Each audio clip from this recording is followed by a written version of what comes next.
దేవుడి కోసం దేవుడి కోసం ఎంతమంది నిజంగా తెలుసుకొని ఈ భూమి మీద వ్యత్యాసం తేవాలనుకుంటున్నారు? అర్థమైంది.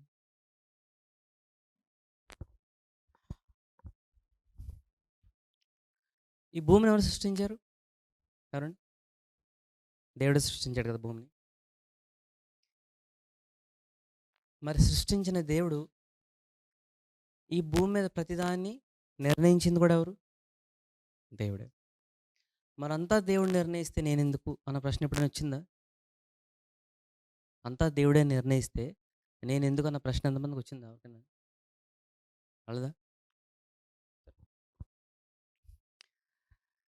అంతా దేవుడే నిర్ణయిస్తే భూమి మీద మనిషిని ఎందుకు పెట్టాడంటే ఆయన నిర్ణయించిన దాంట్లో మనిషి ఫలించాలని. ఆమేన్. అర్థమైందండి? అంతా దేవుడే నిర్ణయించాడంటే సొంతగా మనిషి ఏమీ చేసుకోలేడు. అంతా ఆయన సహాయంతోనే ఆయన నిర్ణయించిన దాంట్లో మనిషి ఫలించగలడు.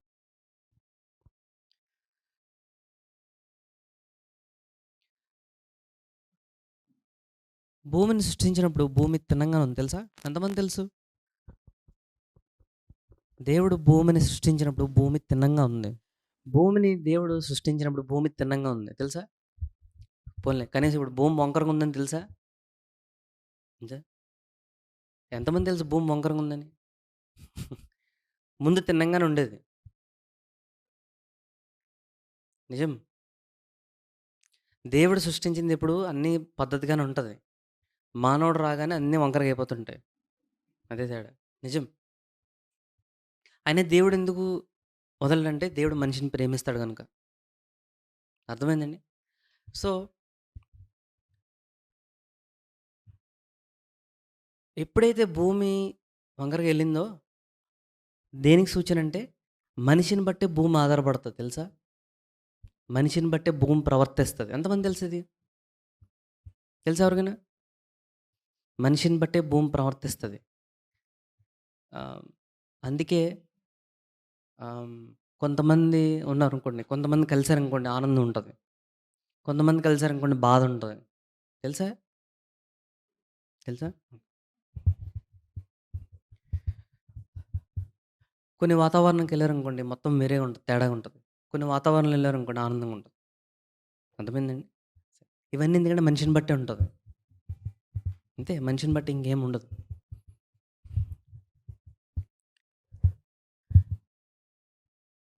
దేవుడు మనిషిని భూమి మీద నడిపించేటప్పుడు ఒక పద్ధతి ఉంటది. దేవుడికి ఒక పద్ధతి ఉంటది. ఆ పద్ధతి గాని పద్ధతిలో లేవనుకోండి, జరిగేదేంటో తెలుసా? దేవుడు తన పద్ధతిలో చేసుకుంటూ వెళ్ళిపోతుంటాడు. దేవుడెప్పుడు తన పద్ధతిని ఆపడు. అర్థమైందండి? కంగారేం పడదు. చూడండి. దేవుడెప్పుడు తన పద్ధతి ఆపడు. మనిషి ఎలాగున్నా సరే దేవుడు తన పద్ధతిలో వెళ్ళిపోతుంటాడు. సమస్య ఎక్కడుంటదంటే, మనం ఆయన పద్ధతిలో లేనప్పుడు మనమే ఫలించం. మరి అడగొచ్చు అన్ని జనులు కూడా ఫలిస్తున్నారంటే, దేవుడు అన్ని జనులు కూడా ఒక నిర్ణయించాడు. అన్ని జనులకు కూడా దేవుడు ఒకటి నిర్ణయించాడు. వారు వారి పద్ధతిలో ఉన్నారు. సో, వాళ్ళు ఫలిస్తారు. ఎందుకు ఒక పద్ధతి నిర్ణయించాడు గనుక. కానీ యేసుప్రభుని నమ్ముకున్న తర్వాత దేవుడు సంఘానికి ఒక పద్ధతి నిర్ణయించాడు. అది తెలుసుకోవాలనుకుంటే ప్రాముఖ్యంగా బైబిల్ నుంచే మొత్తం తెలుస్తది. అర్థమవుతుందండి?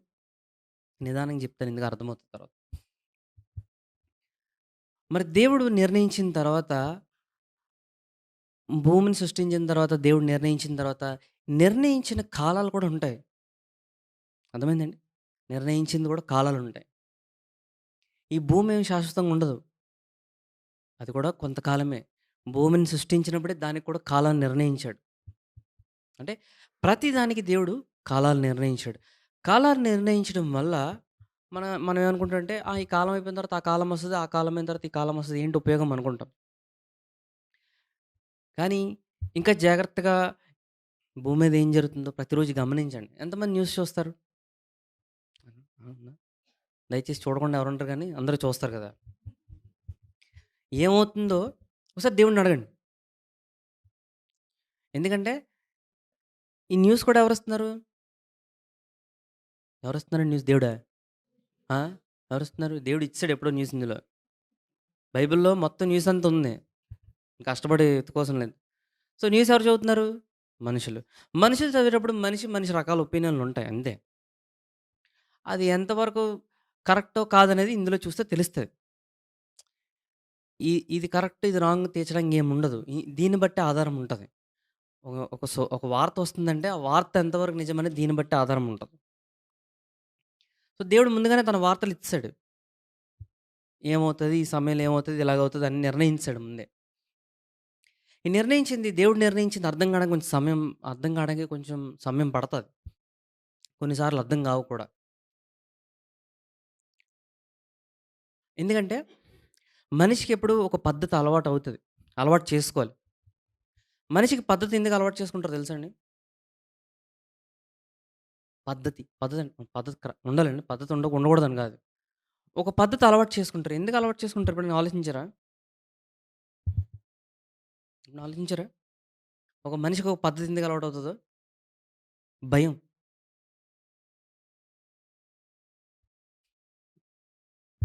అర్థం కాలేదా? మనిషి ఒక పద్ధతి ఎందుకు అలవాటు చేసుకుంటుంటే భయం. దేవుడి దగ్గరికొచ్చారనుకోండి, దేవుడు చేసేది పద్ధతిగా ఉంటది గానీ, మనిషికి అది పద్ధతిగా కనబడతది. పద్ధతి ఎందుకు అలవాటు చేసుకుంటారంటే, ఈరోజు ఇది నేను చేస్తే రేపు ఇదవుతది. హ్మ్. ఈ విధంగా చేస్తే రేపు అది జరుగుతది. ఒక పద్ధతిని అలవాటు చేసుకుంటారు. ఈరోజు ఇలా కష్టపడితే డబ్బులు సంపాదిస్తే ఆహ్, రేపేమన్నా అయితే ముందుగా డబ్బులుంటాయి. ఇదో పద్ధతి. అలాగే మనిషి రకరకాల పద్ధతులు అలవాటు చేసుకొని ఎళ్తాడు. భయం అది. కానీ దేవుడికో పద్ధతుంటది. ఆ పద్ధతి గాని ఫాలో అయ్యారనుకోండి అర్థం కాదు. కానీ ఫలముంటది. ఉదాహరణ చెప్పమంటారా? సౌలున్నాడా? సౌలు. సౌలుకో పద్ధతుంది తెలుసు కదా! సౌలుకో పద్ధతి. 40 ఏళ్ళు పరిపాలించాడు సుమారు. అంత కాదులెండి. కానీ ఉపయోగం ఉందా? పరిపాలించాడు రాజుగానే. దావీదు పరిపాలించాడు. దావీదు జీవితంలో పద్ధతేమైనా ఉందా? చెప్పండి ఎంతమంది? పద్ధతుందా? జీవితకాలం వెంటాడుతూనే ఉన్నారు జనాలు. శత్రువులు, మనుషులు, కుటుంబం, సొంత కొడుకు అందరూ వెంటాడుతూనే ఉన్నారు. కానీ క్రమం ఎవరి దగ్గర ఉందన్నాడు దేవుడు? పద్ధతి దావీదు దగ్గర ఉంది. ఇంకెవరి దగ్గర లేదు. సో, దేవుడి పద్ధతులు తెలియడానికి కొంచెం కష్టంగానే ఉంటది. గానీ అర్థం కాదు. ఎందుకో చెప్పమంటారా? రేపన్న రోజేంటో దేవుడు చెప్పడు ఎప్పుడు ఏ మనిషికి. తెలుసా? తెలుసా అది? అందుకే యేసుప్రభు అన్నారంటే, "నువ్వు ఈ రోజు గురించి ఆలోచించు. రేపటి గురించి ఆలోచించకు. రేపు ఎలాగో వచ్చేసరికి నీకు ఆపదలన్నీ ముందుగానే ఉంటాయి. దాని గురించి ఆలోచించొద్దు" అన్నాడు దేవుడు. ఈ రోజులో ఉండు. రేపటి గురించి ఆలోచించకు" అన్నాడు. మరి ముందు చూపు ఉండాలి కదండీ అంటారు. అంతే కదా! మరి రేపటి గురించి ఆలోచించకపోతే మరి ముందు చూపు ఉండాలి కదండీ. ఈరోజు యేసుప్రభుతో సమయం గడిపితే ముందు చూపు ఆయనకుంటది. మనకు అవసరం లేదు. అది అర్థమైందా? మరి ముందు చూపు లేకపోతే డబ్బులు సంపాదించాలనుకుంటారు కదా! నన్నడగండి నేను చెప్తాను. కొంతమంది జీవితంలో చేశాను. అందరి జీవితంలో చేయలేదది. ఆళ్ళకి తెలుస్తదేంటో. అర్థమైందండి? దేవుడి విధానంలో చేస్తే అర్థమవుతది. కానీ ఇదంతా ఎందుకు చెప్తున్నానంటే, దేవుడు నిర్ణయించిన తర్వాత, ఆ నిర్ణయించిన కాలాలు కూడా తెలుసుకోవాలి. సరే చూడండి. యెషయా 61 అధ్యాయం. ఈ ఈ ఈ రోజేంటి? సంవత్సరం ఆఖరి దినం. సంవత్సరం అంతా దేవుడు కాపాడాడా? అందరిని కాపాడాడా దేవుడు? బానే వచ్చారా? సరే. మళ్ళా ఆఖరి సంవత్సరం, ఆఖరి దినం ఆదివారం మళ్ళీ ఎన్ని సంవత్సరాల తర్వాత వస్తదో తెలుసా? ఎవరైనా చెప్పగలరా? మరి ఆ? అర్థమైందండి. ప్రశ్న అర్థమైందా? సంవత్సరం ఆఖరి దినము ఆదివారం పడింది గదా! మళ్ళా ఎప్పుడొస్తదో తెలుసా?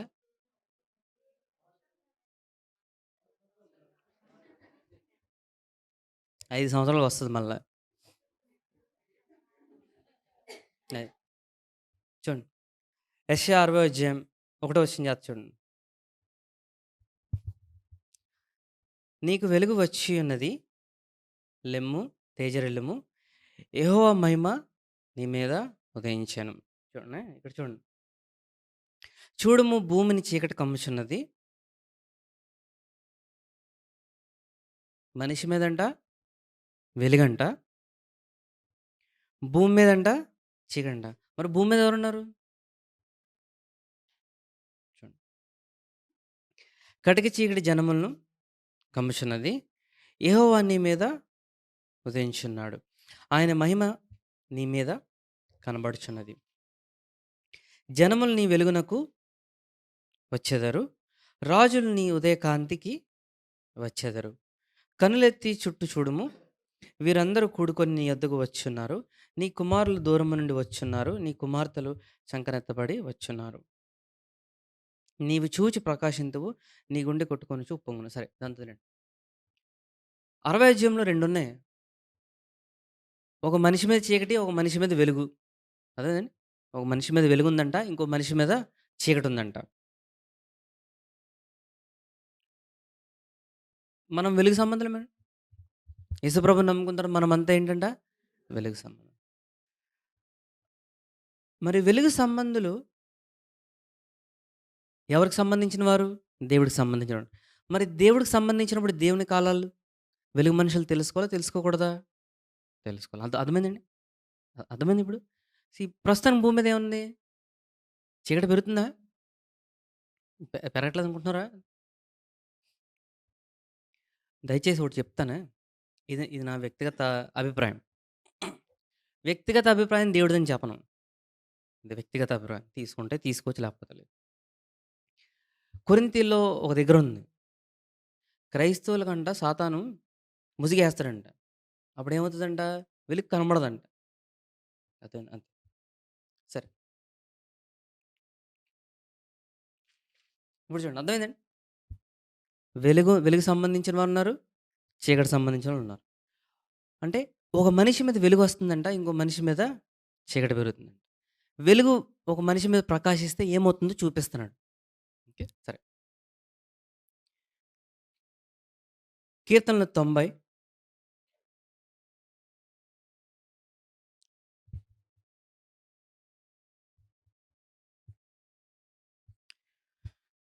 12 వచనం చూడండి. కీర్తనలు 90 12 వచనం. మాకు జ్ఞాన హృదయము కలుగునట్లుగా చేయము. మా దినములు లెక్కించుటకు మాకు నేర్పము. ఇక్కడ చూడండి అర్థమైందా? యెషయా 60లో ఉంది. అది ఎప్పుడో రాయలేదు.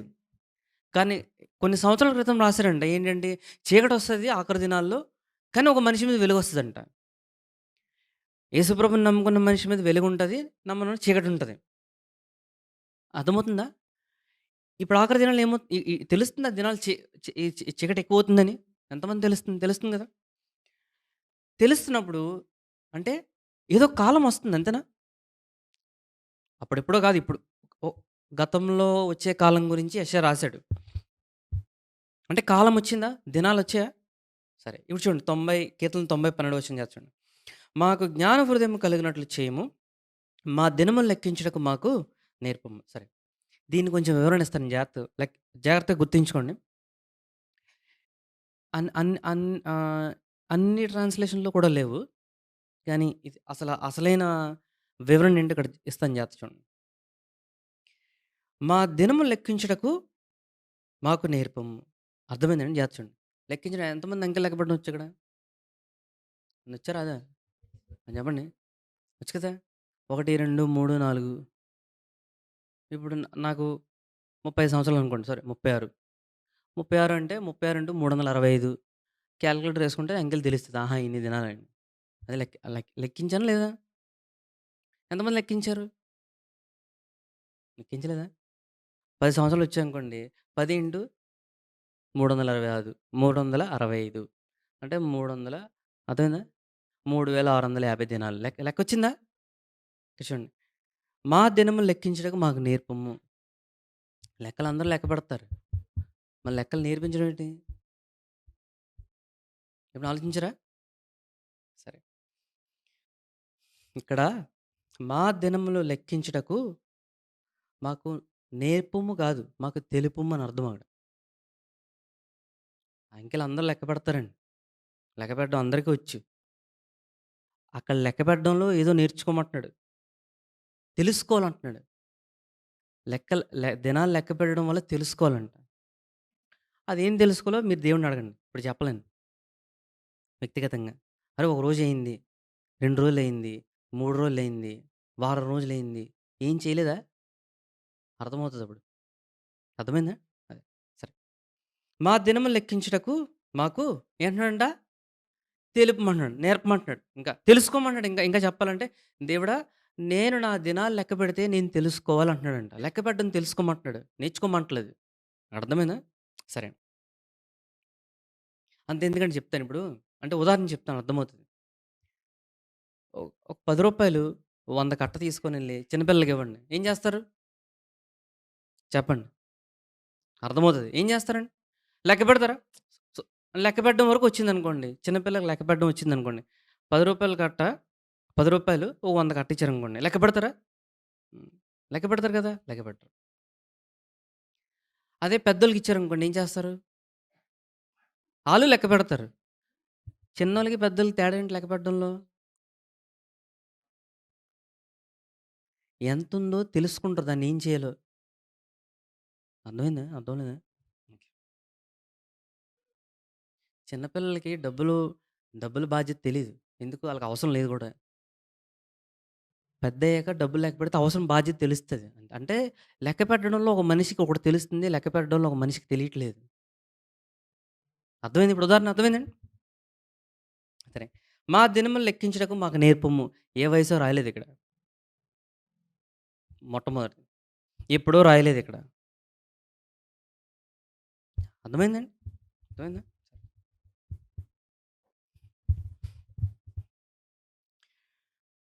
దాని తర్వాత ఏమవుద్దో చూడండి. మా దినములు లెక్కించుటకు మాకు నేర్పుము. దాని తర్వాత మాకు జ్ఞాన హృదయము కలుగునట్లుగా చేయమంటున్నాడంట. అంటే దినాలు లెక్క పెడితే జ్ఞాన హృదయం వస్తదంటున్నాడు. దినాలు లెక్క పెడితే జ్ఞాన హృదయం రాదు. అది చెప్తాను ఏటవుద్దో. దినాలు లెక్కపెట్టిన తర్వాతంట ఒక ఒక క్రమం జరుగుతదంట. ఏంటంటే మన హృదయాన్ని తీసుకొనెళ్ళి జ్ఞానం దగ్గర పెడతామంట అది. అర్థమైందా? అర్థమైందండి? దినాలు లెక్కపెడితే అంట మ ఆ లెక్కపెట్టిన తర్వాత మన హృదయాన్ని తీసుకొనెళ్ళి జ్ఞానం దగ్గర పెట్టమంటున్నాడు. అదే అర్థం అక్కడ. ఇప్పుడు చదువుతాను చూడండి. మా హృదయము జ్ఞానం యొద్దకు తెచ్చినట్లు మా దినములు లెక్కించుటకు మాకు నేర్పము అని అర్థం అది. అది ఇంగ్లీష్‌లో కూడా ఉండదు దయచేసి. రాసుకోండి. దినాల గురించి లెక్కపెడితే మన హృదయాన్నంటే జ్ఞానం దగ్గర పెడతామండి. అర్థమైందండి? దేవుడు, దేవుడు, దేవుడు అంటారు కదా! అంతా ఆత్మీయం గదా! మరి జీవితంలో ఎలాగా మార్పొస్తది అన్న ప్రశ్న చాలా మందికుంటది. అర్థమైందండి? ఏదైనా దేవుడు, దేవుడు, దేవుడు, దేవుడు అంటారు. మరి ఏదైనా దేవుడు, దేవుడు, దేవుడు అంటే మార్పేది? కదా! అన్ అటు ఉంది, ఇటు ఉంది. ఏది ఎటో చెప్పను నేను. గానీ ఏదైనా సరే దేవుని విధానంలో పద్ధతిలో వెంబడించారనుకోండి, ప్రతి దినము జీవించే విధానంలో మార్పు కనబడతది. అర్థమైందండి? సరే చూడండి. ఇప్పుడు అర్థమైందా ఈ వచనం? 12 వచనం చూడండి. మా ఏంటంట? మా హృదయము జ్ఞానం యొద్దకు తెచ్చినట్లు మా దినములు లెక్కించుటకు మాకు నేర్పమని అర్థం. సరే ఈ జ్ఞానం దగ్గర ఎందుకన్నాడంటే చూడండి. ఇప్పుడు మొదటి కొరింథీ ఒకటో అధ్యాయం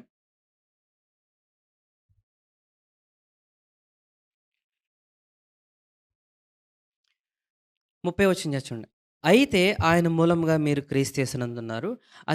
అతిశయించువాడు ప్రభువునందే అతిశయింపవలెనని రాయబడినది నెరవేరినట్లు దేవుని మూలముగా ఆయన అంటే క్రీస్తు మన కొరకు జ్ఞానమును, నీతియు, పరిశుద్ధత, విమోచనాయను.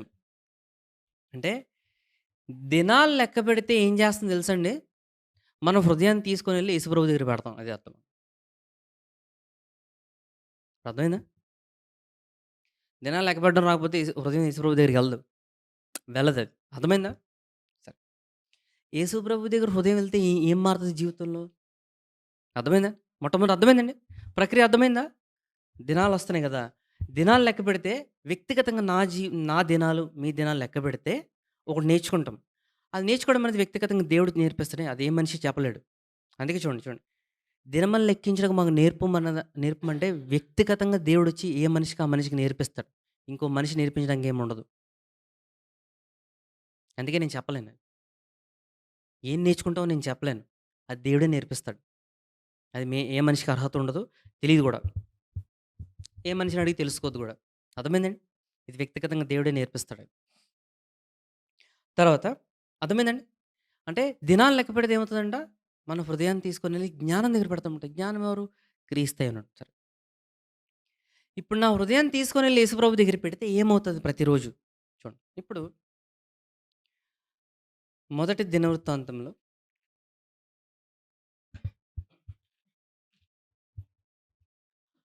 12 అధ్యాయం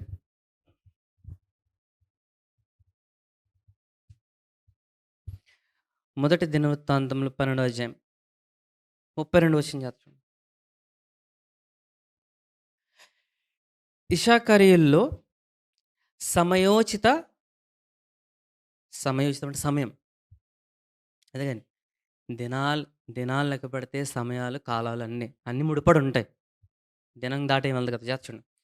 ఇశ్శాఖీయులంట సమయోచిత జ్ఞానము కలిగి చూడండి. అంటే ఒక సమయం ఒక జ్ఞానం తెలుసుకోవాలంట.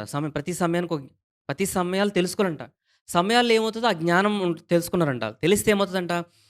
ఇశ్రాయేలు చేయదగినదేదో దానినెరిగి ఉన్న అధిపతులు 200 అంట. అంటే చూడండి. యాకోబు 12 మంది కుమారుల్లో ఒక కుమారుడి పిల్లలకంట ప్రతి కాలము ఎందుకుందో ఆళ్ళకి తెలుస్తదంట. వాళ్ళెళ్లి ఇశ్రాయేలీయులందరికి చెప్తారంట. ఈ కాలం ఎందుకుందంటే, దాని కాలం బట్టి ఆళ్ళు చెయ్యాలది. అర్థమైందండి? ఆ కాలాన్ని బట్టి ఆళ్ళేం చేయాలో తెలుస్తది. ఇప్పుడు చూడండి. అంటే వీళ్ళకి అసలు కాలాల గురించి అవగాహన ఉంది. అంటే ఏం చేస్తున్నారు? దినాలు లెక్క పెడుతున్నారా? దినాలు లెక్క పెడితే ఏదో నేర్చుకుంటున్నారు. నేర్చుకోగానే జ్ఞానం వస్తుంది. జ్ఞానం తెలుసుకొని దాన్ని బట్టి ఏం చేయాలో ఈళ్ళకి తెలుస్తుంది. వీళ్ళెళ్లి ఇశ్రాయేల్ మొత్తం అందరికి చెప్తున్నారు. అర్థమైందండి? అంటే దేవుడు నా జీవితంలో, మీ జీవితంలో ఉంచిన దినాలు లేకపోతే ఈ భూమిని అసలు దేవుడు ఎందుకు సృష్టించాడో దినాలు లెక్కపెడితే ప్రతి మనిషికి హృదయాన్ని తీసుకొనెళ్ళి దేవుడి దగ్గర పెట్టగానే జ్ఞానం వస్తదంట. ఆ జ్ఞానం బట్టి ఏం చేయాలో తెలుస్తది ఈ సమయంలో. అర్థమైందండి? అందుకే నేను ఈరోజు చేసేసి నేను ఫలించానని చెప్పి ప్రతిరోజు అది చేస్తే ఫలించదది దేవుడి దగ్గర. అర్థమైందండి? చెప్తాను ఒక ఉదాహరణ. ఈరోజు నేను ఓ 10 గంటలు ప్రార్థన చేశాననుకోండి. హ్మ్. నాకు జవాబొచ్చింది. రేపు అలా జవాబు ఇవ్వడు దేవుడు. దయచేసి ఇవ్వడు. అది సిద్ధాంతం చేయకండి దాన్ని. అర్థమైందా? కాలాల్లో ఏం చేయాలో కూడా తెలియాలి. ప్రతి కాలం ప్రార్థన చేస్తే ఇనేదెప్పుడు? ప్రతి కాలంలో వింటే మాట్లాడేదెప్పుడు? ప్రతి కాలంలో మాట్లాడితే పడుకునేదెప్పుడు? సరే? సో, సిద్ధాంతాలు చేయొద్దు. అందుకే దేవుడి నడిపింపు ఎలా తెలుసుకోవాలంటే దినాలు బట్టి ఏం చేయాలో జ్ఞానం తెలుస్తది. ఈ సమయంలో ఏం చేయాలో తెలుస్తది. కొంతమంది చేసారంటే నేను 10 గంటలు ప్రార్థన చేశాను నాకు జవాబొచ్చింది అందరూ అదే చేయమంటారు. ఆయనకి ఆ కాలంలో వచ్చిన తర్వాత రాదు ఇంకెప్పుడు. ప్రతిరోజు ప్రార్థన చేస్తే మరి లోకం అంతా రక్షించబడాలి గదా! ఎందుకు అవ్వట్లేదు? చెప్పండి. ఏండి ఒకప్పుడు ప్రజలకి టీవీలు లేవు, ఫోనులు లేవు. మనిషిగా ఎళ్లి సువార్త చెప్పాలి. ఇప్పుడు కొండల్లో గూడా ఫోన్లున్నాయి. ఇప్పుడు కొండలోకెళ్ళి సువార్త చెప్తే ఎవడైనా వింటాడా? వింటాడని చెప్పండి ఏమన్నా వింటరా? మనకన్నా బాగా మొబైల్ ఫోన్‌లో చెప్పేవాళ్ళు బోలెడుమందున్నారు. అంతెందుకు ఇప్పుడు ఏకంగా కృత్రిమ అంటారు. ఆర్టిఫిషియల్ అన్నీ వచ్చేసాయి. ఒక మనిషి కన్నా ఇంకా బాగా చెప్పేదనమాట. వినడానికి అన్ని ఉన్నప్పుడు మనిషితో ఉపయోగం లేదిప్పుడు. అంటే ఏంటి? మనిషిలో ఏం చేసినా ఉపయోగం లేదిప్పుడు. అర్థమవుతుందండి? మరి ఇప్పుడు ఈ కాలంలో దేవుడు ఎలా చేస్తాడు? అదే చెప్తున్నాను గదా! దేవుడు కాలాన్ని నిర్ణయించిన దాన్ని తెలుసుకుంటే, ఈ కాలంలో ఏం చేయాలో జ్ఞానం తెలుస్తది. ఇప్పుడు అర్థమైందండి? వివరణ అర్థమైందా? సరే. ఎంతమందికి అర్థమైంది ఇప్పటిదాకా చెప్పింది? అర్థమైందా? సరే.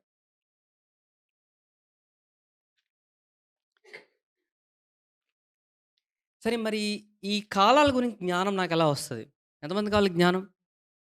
ఈ కాలంలో దేవుడేం జేస్తున్నాడు? ఆ జ్ఞానం ఎలా తెలుసుకోవాలనుకుంటున్నాను? సరిగ్గా కీర్తనలు 31,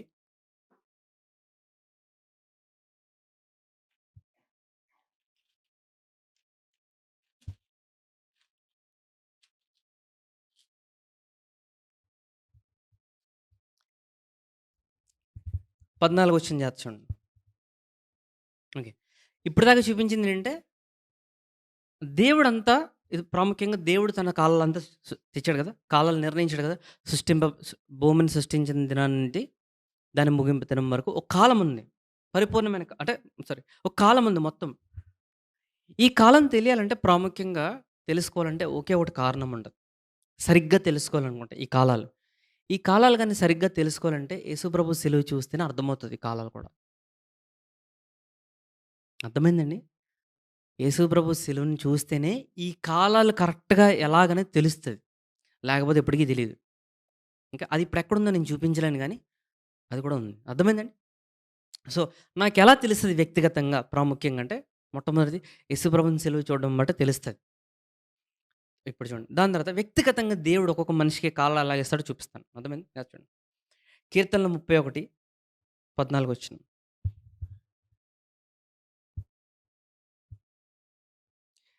యెహోవా నీ యందు నమ్మిక ఉంచున్నాను. నీవే నా దేవుడవని నేను అనుకొనుచున్నాను. అంటారా? ఎంతమంది అంటారు ఈ మాట? ఎంతమంది అంటారు? మనసులో దేవా నువ్వే నా దేవుడవు నేను నీ మీద నమ్మాను ఎంతమంది అంటారు? ఈ మాట అంటారా ఎప్పుడైనా? అంటారు కదా! దాని కింద వచ్చిన జాగ్రత్త చదవండి. నా కాలగతులు నీ వశములో నున్నవి చూడండి ఏంటంట? కాలగతులు ఎవరి వశంలోనంట? దేవుడు అర్థమైందా? ఇప్పుడు అర్థమైందా? ఎవరి చేతిలో ఉంటాయంట కాలాలు? నా కాలం, మీ కాలం ఎవరి చేతిలో ఉందంట? అది. సో, ఈ కాలం ఏం చేయాలో మీరెవరిని అడగొద్దు. పైకెళ్ళండి. పైకి చూస్తే అర్థమవుతది ఏం చేయాలో. నా కాలం ఆయన చేతిలో ఉంది. మీ కాలం ఆయన చేతిలో ఉంది. పక్కోళ్ళ చేతిలో ఉండదు. తల్లిదండ్రుల చేతిలో ఉండదు. ఎవరి చేతిలో ఉండదు. ఇది. తెలుసుకోండి. అప్పుడేమవుద్దో చూడండి. నా కాలగతులు నీ వశంలో ఉన్నవి. నా శత్రువుల చేతిలో నుండి నన్ను రక్షింపుము. నన్ను తరుము వారి నుండి నన్ను రక్షింపుము. కాలాలు దేవుడి చేతిలో ఉంటే రక్షణ వస్తుందంట. అది అర్థం. అర్థమైందండి? సరే ఇప్పుడు వివరణ అర్థమైందా? ఎంతమందికి అర్థమైంది వివరణ? కొంచెం కొత్తగా ఉందా? చెప్పండి. అర్థమైంది చెప్పండి. సరే. ఎంతమంది ఇప్పటిదాకా చెప్పింది విన్నారా ఎప్పుడైనా? వివరణ విన్నారా ఎప్పుడైనా? సరే.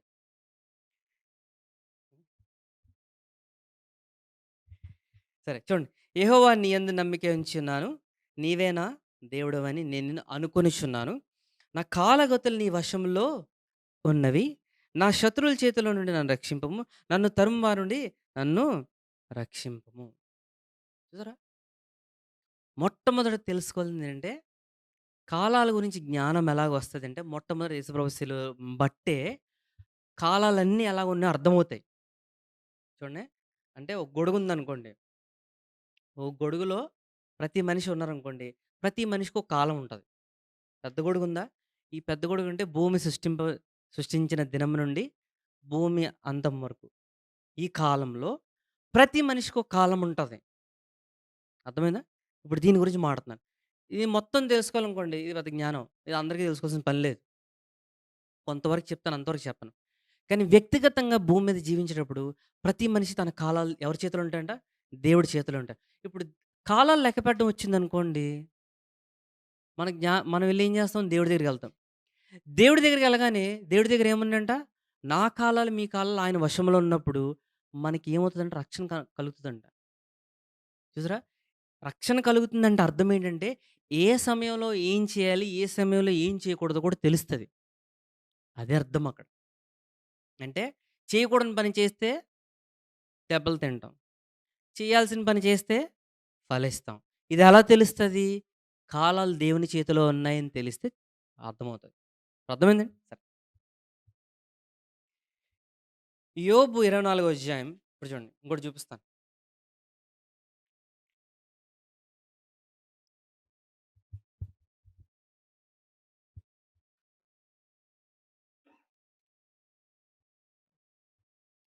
యోబు 24 అధ్యాయం, ఒకటో వచనం చూడండి. సర్వశక్తుడగు వాడు నియమకాల్ నియామక కాలములను ఎందుకు ఏర్పాటు చేయడు? చూడండి. ఇది సంభాషణ అవుతుంది. అందులో ఒక సంభాషణ చూడండి. సర్వశక్తుడవ సర్వశక్తుడగు వాడు నియామక కాలములను ఎందుకు ఏర్పాటు చేయడు? అంటే అర్థమైందా? అంటే ఈ సంభాషణ ఎందుకుందో అంతా అర్థం చేసుకోవడం ప్రయత్నించకండి గానీ, ఇక్కడ ఒక సంభాషణ ఏంటంటే, దేవుడంట కాలాలు నిర్ణయించడం రాస్తున్నాడు. అర్థమైందండి? తర్వాత ఆయన ఎరిగిన యున్నవారు ఆయన దినములను ఎందుచేత చూడకున్నారనండి. అంటే ఇక్కడ ఏమవుతుందంటే, దేవుడంట కాలాలు నిర్ణయించిన తర్వాత, దేవుడు ప్రజలంట ఆ కాలాలను తెలుసుకోవట్లేదని రాస్తున్నాడు. అంటే అర్థం ఏంటి? దేవుడంట కాలాలు నిర్ణయిస్తే, దేవుని ప్రజలు కాలాలు తెలుసుకోవాలని రాస్తున్నాడు ఇండైరెక్ట్‌గా అది. జ్ఞానం. అర్థమైందండి? సరే ఇప్పుడు అర్థమైందా? చెప్పింది వెంటనే అర్థం అవ్వదండి దయచేసి. అందుకే నెమ్మదిగా వెళ్తున్నాను.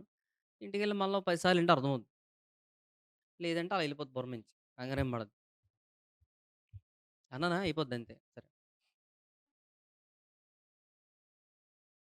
అర్థమైందా ఇప్పుడు? దేవుడంట కాలాలు నిర్ణయించాడంట.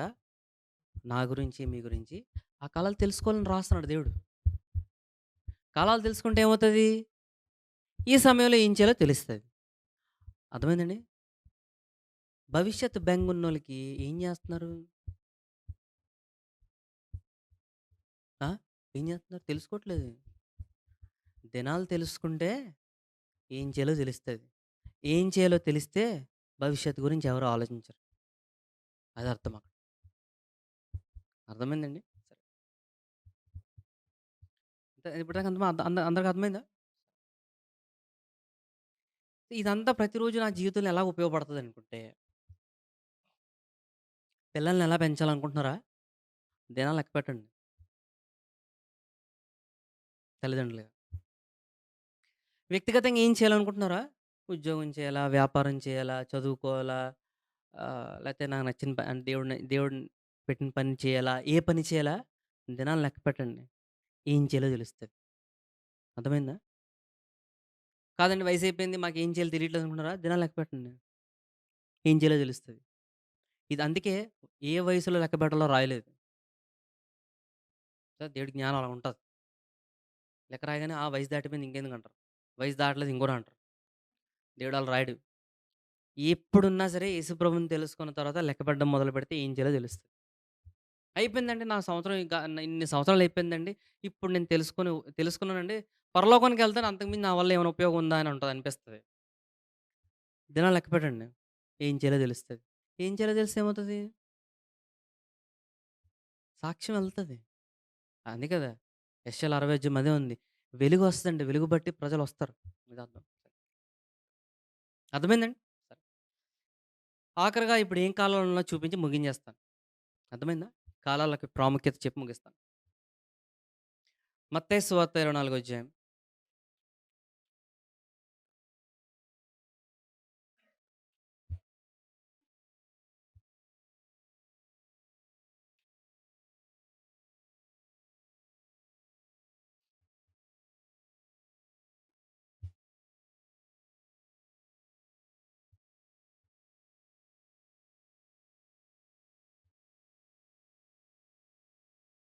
అంతెందుకు లోకంలో ఒక పద్ధతి చెప్తాను చూడండి. ఒకప్పుడు, ఒకప్పుడు చదువుకోవాలనుకోండి. చదువు గురించి ఎందుకు ఎత్తానంటే చదువుకున్నాను కాబట్టి మాట్లాడగలను. నేను చదువుకోలేదనుకోండి. నేను చదువు గురించి నాకు అవగాహన రాదు. చదువుకున్నాను కాబట్టి అవగాహన చెప్తాను చూడండి. కొన్ని సంవత్సరాల క్రితం వెళ్లారనుకోండి. ఒక 30, 40 సుమారు. అంటే ఆ రోజుల్లో చెప్పిందంటే పొద్దున్నెళ్ళి మధ్యాహ్నం కల్లా ఉండేది. అంతేనా పాఠశాలలు? కొంతవరకు ఉండి చెప్పి వదిలేసేవారు. తర్వాత ఏమైంది? ఇంకొంచెం సమయం పెరిగింది. తర్వాత ఏమైంది? ఇంకా సమయం పెరిగింది. తర్వాత ఏమైంది? ఆదివారం కూడా చదవడం మొదలుపెట్టారు. హ్మ్. ఇది కొత్తది కాదు. గతంలో కూడా ఇదే ప్రయత్నం చేశారు. ప్రయత్నం చేసి ఆదివారం కూడా పని చేయడం మొదలుపెట్టిన తర్వాత నష్టం భయంకరంగా అయిపోయింది. తెలుసుకోండి దయచేసి. గతంలో జరిగిందే ఇప్పుడు జరుగుతుంటది. ఇంకా అవసరం చెప్పాలంటే ఒకప్పుడు జరిగిందే ఇప్పుడు జరుగుతుంది. ఇప్పుడు జరిగిందే అదే కదా! ఇప్పుడు ఒక పద్ధతి జరుగుతుందంటే ముందే జరిగిందది ఆల్రెడీ.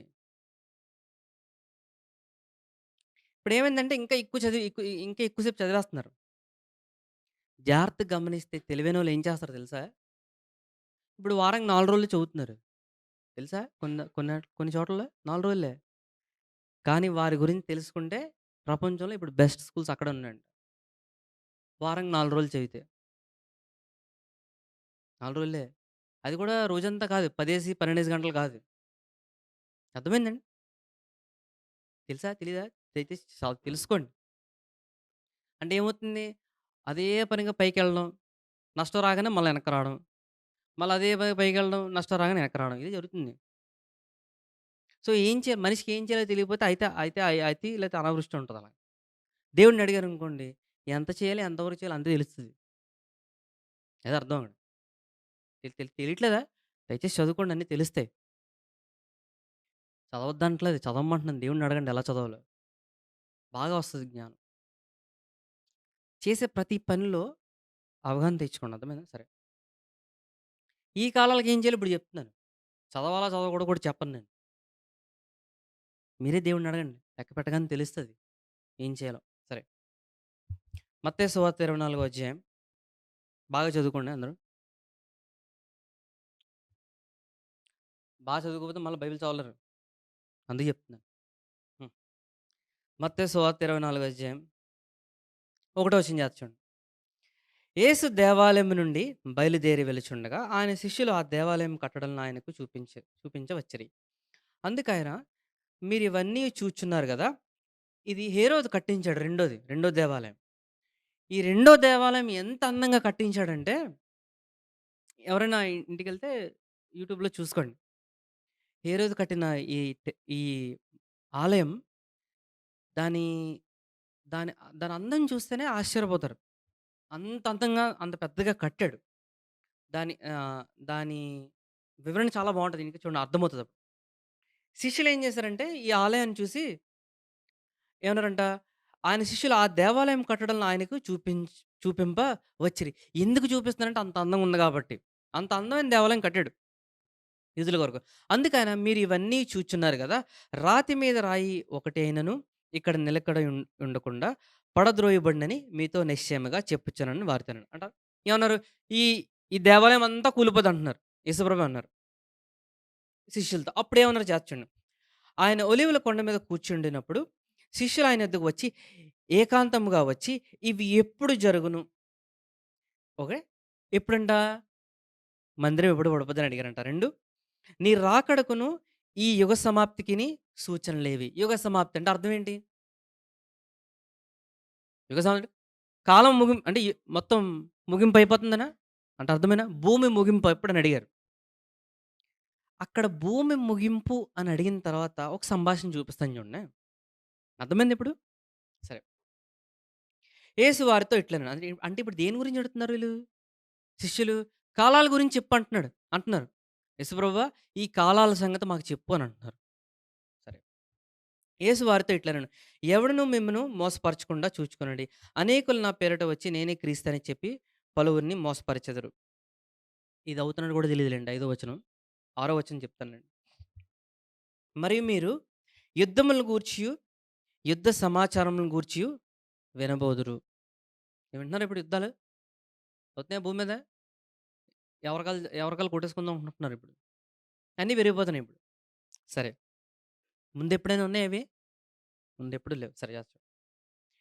మీరు కలవరపడకుండా చూచుకొనుడి. అంటే అర్థం ఏంటి? భయపడతావనే ముందు భయపడొద్దని చెప్తున్నాడు దేవుడు. ఆ సమయం వచ్చిన తర్వాత. ఇవి జరగవలసినవన్నీ గాని అంతము వెంటనే రాదు. అంటే యుద్ధాలు జరుగుతాయి. సరే. అంతమంటే ఏ అంతము? మనిషి అంతం కాదక్కడ. భూమి కాలం యొక్క సమయం అంతం. ఇంకా రాలేదని అర్థం. అదర్థం అక్కడ. జనం మీదకి జనము, రాజ్యం మీదకి రాజ్యము లేచును. అక్కడక్కడ కరువులను, భూకంపములను కలుగును. ఇవన్నీ వేదనలకు ప్రారంభం.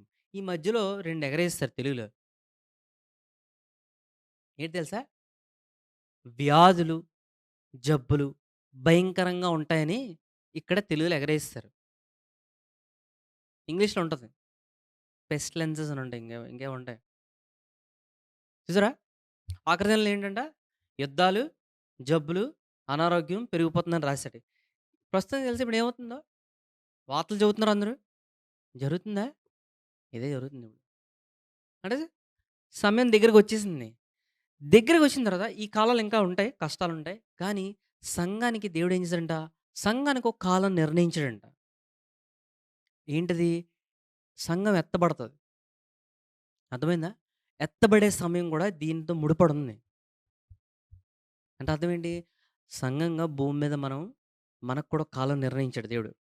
ఆ సంఘముగా నిర్ణయించిన కాలంలో ప్రతి మనిషికి దేవుడు ఒక కాలం నిర్ణయించాడంట. అర్థమైందండి?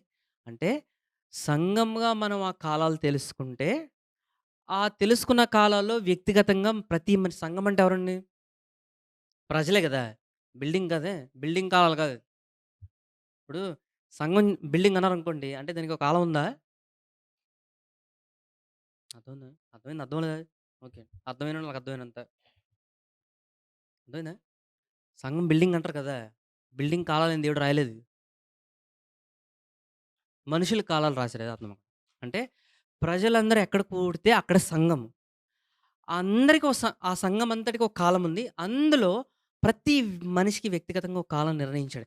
అంటే ఈ కాలాలు తెలుసుకుంటే ఏం చేయాలో తెలుస్తది. అంటే సమయం దగ్గరవుతున్న కొలది ఏం చేయాలో తెలుస్తది. అంటే ఇప్పుడు నేనేం చేయాలి? ప్రతిరోజు ఏం చేయాలో తెలుసుకోవాలనుకుంటున్నారా? ఈ కాలాలు దేవుడు నిర్ణయించాడు ఆల్రెడీ. అర్థమైందండి? సరే ఇప్పుడు ఏం చేయాలి అన్నారు గదా! ఇదే కదా! మొట్టమొదట ఏం తెలుసుకోవాలి? ఏదైనా ముందు తెలుసుకోవాలంటే యేసుప్రభు సిలువలో కాలాలు తెలుస్తాయి. తెలిసిన తర్వాత అప్పుడు యేసుప్రభుని ప్రతి దినం అడగండి. దేవుడా! ఈ దినాలు నేను లెక్క పెడుతున్నాను. ఎలా లెక్క పెట్టాలి? ఏ విధంగా లెక్క పెట్టాలి? ఇంత వయసొచ్చింది అని తెలుసుకున్నప్పుడు దేవుడు నేర్పిస్తాడు. అదేం నేర్పిస్తాడో నాకు తెలీదు. వ్యక్తిగతంగా అనుభవం అది. ఏ మనిషికి దేవుడు చెప్పడది. నేర్పించినప్పుడు ఏమవుతదంటే, మన హృదయాన్ని తీసుకొని యేసుప్రభు దగ్గర పెడతాం. పెట్టినప్పుడు ఏమవుతదంటే, మన కాలాలు ఆయన చేతిలో ఉంటాయి గదా! మన కాలాలు ఆయన చేతిలో ఉన్నప్పుడు ఏం చేయాలో ఆయనే వ్యక్తిగతంగా మనిషికి చెప్తాడు ఏం చేయాలో. అర్థమైందండి?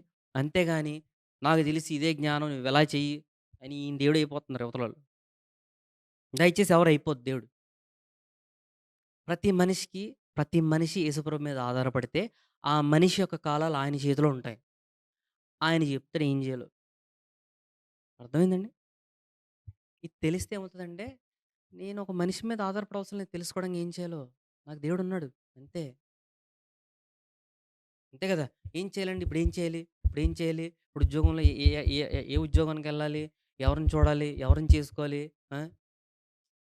ఈ సిద్ధాంతం. ఉపవాసం చేస్తే ఆ! ఉపవాసం చేస్తే వస్తారు పెళ్లి చేసుకోవడానికి. ఎవరు చెప్పారు? లెక్క పెట్టండి. మీ కాలం నిర్ణయించిన తర్వాత మీ కాలాల్లో ఎవరున్నారో ఆయన చూపిస్తాడు ఏం చేయాలో. అది. సరే చూడండి. ఎఫెసీ రాసిన పత్రిక 5వ అధ్యాయం.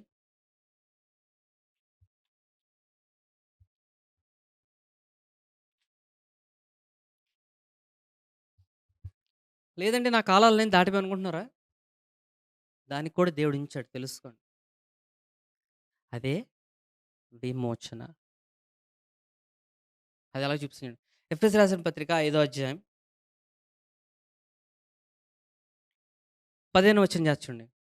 దినములు చెడ్డవి గనుక మీరు సమయమును పోనీయక సద్వినియోగము చేసుకొనుచు చూడండి ఏంటంట? దినాలు చెడ్డవైతే సమయం ఏమంటున్నాడంట? సద్వినియోగం చేసుకోమంటున్నాడంట. ఇక్కడ సద్వినియోగం అన్న పదం ఇంకొంచెం ఇంగ్లీష్‌లో కూడా లేదు. చెప్తుంది దాన్ని. ఇంగ్లీష్‌లో కొంతవరకు ఉంటది. దాన్ని ఏం చేయాలంటేంట, దినాలు చెడ్డవని ఎలా అంటే ఇప్పుడు జాగ్రత్త చూడండి. దినాలు చెడ్డవి గనుక అంటే దినాల గురించి లెక్క పెడితేనే తెలుస్తది చెడ్డవని. దినాల గురించి లెక్క పెట్టలేదనుకోండి చెడ్డవని తెలుస్తదా? అంతా అందరూ సంపాదిస్తున్నారండి. అందరూ మనం చేస్తాం. మనం అలాగే కూడబెట్టుకోవాలి. మనం అలాగే తరతరాలు కూడబెట్టేసుకోవాలని జీవించాలనుకుంటారు. దినాలు చెడ్డవి గనుక అంటే దినాల గురించి లెక్క పెట్టమంటున్నాడు ముందు. ముందు దినాల గురించి లెక్కబెడితే అవేంటో తెలుస్తాయి. తెలిసినప్పుడు ఏం చేస్తామంట, సమయమును పోనీయక సద్వినియోగం చేసుకొనుచు అంటే అర్థం ఏంటంటే, దినాలేంటో తెలిస్తే దేవుడినడిగి ఏది జాగ్రత్తగా చేయాలి? ఏది చేస్తే దెబ్బలు తింటామో తెలుసుకోవాలి. అది అర్థం అక్కడ. జాగ్రత్తగా ఏం చేస్తే బాగుంటది?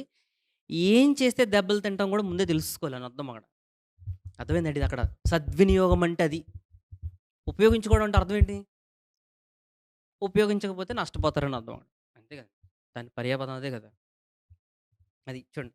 సమయంను పోనీయక సద్వినియోగం చేసుకొనుచు అజ్ఞానుల వలె కాక జ్ఞానుల వలె నడుచుకున్నట్లు జాగ్రత్తగా చూచుకొనుడి. అర్థమైందండి ఇప్పుడు? ఏమన్నా అర్థమైందా? సరే. ఇదంతా ఎక్కడుంది? ఇంకిక్కడ ఏముంటదంటే రిడీమ్ ద టైమ్ అని ఉంటదక్కడ. ఇంగ్లీష్‌లో. తెలుగులో లేదు.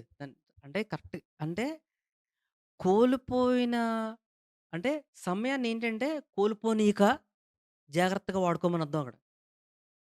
సమయాన్ని పోగొట్టుకోకు, జాగ్రత్తగా వాడుకో అని. అర్థమైందండి? సరే. ఇదెలా తెలుస్తదంటే దినాలు లెక్కపెట్టడం రావాలి. దినాలు లెక్కపెట్టాలి ఏంటంటే దేవుడిని అడగండి. కూర్చొని, కూర్చొని మీ వయసు రాసుకోండి ముందు. మీ వయసు రాసుకొని, ఇన్ని దినాలు లెక్కపెట్టి, ఏం చేశానో దేవుడిని అడగండి. ఆటోమేటిక్ జ్ఞానం వచ్చేది.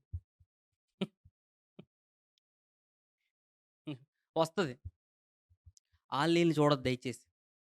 మీ దినాలు మీరు లెక్క పెట్టుకొని యేసుప్రభుని చూడండి. ఎందుకంటే ప్రతి మనిషికి ఒకటి నిర్ణయించాడు. నిర్ణయించింది అది వేరు, ఇది వేరు. ఎవరిది వాళ్ళదే.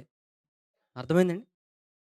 సో, మొట్టమొదటి పరిపూర్ణంగా అంటే మొత్తంగా తెలియాలంటే సరైన అవగాహన రావాలంటే యేసుప్రభు శిలువ కార్యం చూస్తేనే ఆది నుంచి అంతము వరకు కరెక్ట్‌గా తెలుస్తది. అది అందరికి అవసరం లేదు. కానీ ఇప్పుడు సంఘముగా మన కాలం ఏంటో తెలుసుకోండి. బైబిల్‌లో అది అది ప్రాముఖ్యం. అది తెలుసుకున్న వల్ల సంఘంలో మనం ఉన్నాం గనక, మనమే సంఘం గనక వ్యక్తిగతంగా ప్రతి మనిషికి ఒక కాలం దేవుడు నిర్ణయించాడు. ఆ కాలం ఎవరి చేతిలో ఉన్నాయంట? యేసుప్రభు చేతిలో ఉన్నాయంట.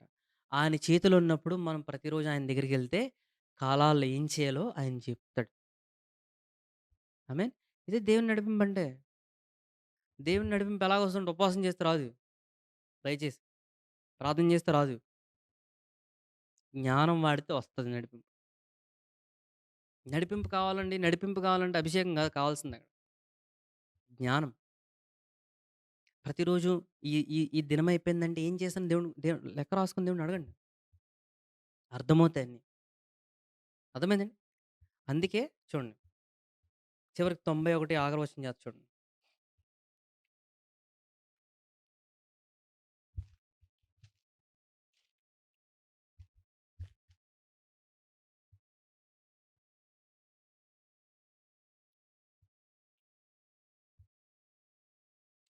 దీర్ఘాయువు చేత అతను నన్ను దీర్ఘాయువు చేత అతనిని తృప్తిపరచెదను. నా రక్షణ అతనికి చూపించెదను. చూసారా?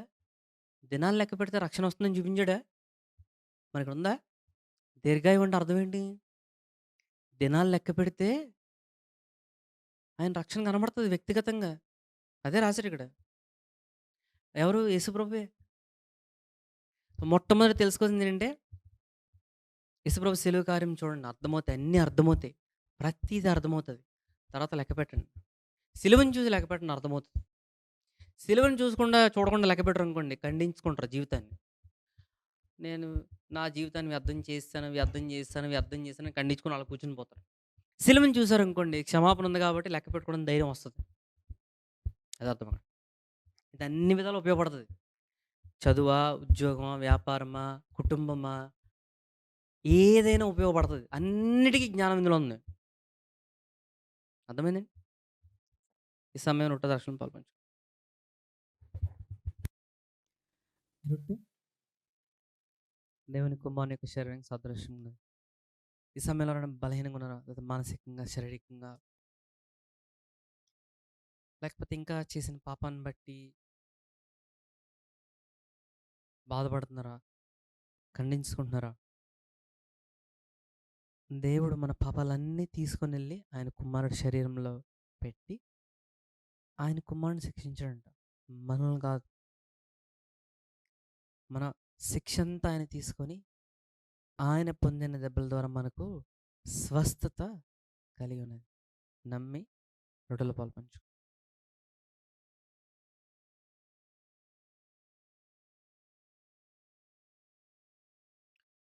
పాత్రలో దేవుని కుమారుని యొక్క రక్తాన్ని సాదృశ్యం ఉన్నది. మన పాపములన్నీ ఆయన కడిగివేసినట్టు ఇక ఎన్నడూ మన పాపములైనా జ్ఞాపకం చేసుకోరంట. మరణం మేలుబడి చేస్తున్న ఈ సమయంలో ఏ విధంగానైనా ఆయన జీవము ఆయన రక్తంలో ఉందంట. ఆయన జీవంలో పాలు పంచుకోవడం ద్వారా మరణం మీద మనం మేలుబడి చేస్తామంట. ఆయన రక్తం వల్ల మనలను నీతిమంతులుగా తీర్చినంట. నమ్మి పాత్రలో పాలు పంచు.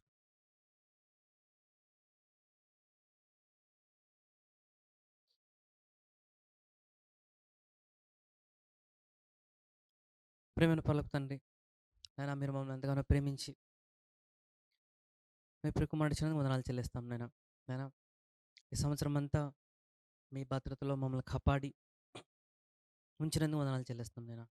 నాయన సంవత్సరం అంతట్లో మీరు మా కొరకు మా జీవితంలో మీరు చేసిన విమోచనకే వందనాలు చెల్లిస్తున్నాం నాయన. నాయన నూతన సంవత్సరంలో ప్రవేశిస్తుండగా నాయన, నాయన ప్రతి దినము నాయన వచ్చే సంవత్సరంలో ప్రతి దినము లెక్క పెట్టి నాయన జ్ఞానం పొంది నాయన ఏమి చేయాలో ఎలా ఉండాలో తెలుసుకునే కృపను అటువంటి అభిషేకాన్ని విడుదల చేయమని ప్రార్థన చేస్తాం నేను. నన్ను వినవాక్యం ప్రతి ఒక్క హృదయంలో లోతుగా నాటబడినైనా ప్రతి దినము ప్రతి సమయంలోనైనా ప్రతి విషయంలోనైనా మీ మీద ఆధారపడే అటువంటి కృపను విడుదల చేయమని ప్రార్థన చేస్తున్నాం నేను. నాయన మీరు చేసిన క్రియలను బట్టి నాయన వచ్చే సంవత్సరంలో కాలాల్లో మీరు ముందుగానే మా కొరకు ముందుగా వెళ్ళి నేను ప్రతి మార్గం సరళం చేసినందుకు వందనాలు చెల్లిస్తున్నాను నేను. మీరు చేసిన ప్రతి మార్గంలోనైనా నడుచుకున్నట్టుకు అటువంటి కృపను విడుదల చేయమని ప్రార్థన చేస్తున్నాం నేను. నేను ప్రతి ఒక్కరి జీవితంలోనైనా మీరు ఏమేమి నిర్ణయించారో నైనా నిర్ణయించినవన్నీ నేను తెలుసుకొని మీ ప్రియకుమారుని చూసి తెలుసుకొని నడుచుకునే కృపను దయచేయమని ప్రార్థన చేస్తాను. నేను సంవత్సరం అంతా మీరు చేసిన మేలుకే వందనాలు చెల్లిస్తున్నాను. నేను మా జీవితంలో మీరు ఇచ్చిన అభివృద్ధిని బట్టి నైనా చేసిన పనిని బట్టి వందనాలు చెల్లిస్తాం.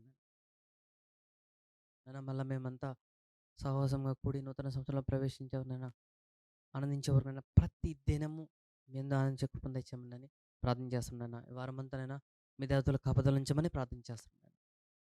నేను ఉద్యోగాల్లో, కుటుంబాల్లో, వ్యాపారాల్లో ప్రతి విషయంలోనైనా మీ కృప మీ జ్ఞానం విడుదల చేయమని ప్రార్థన చేస్తాను.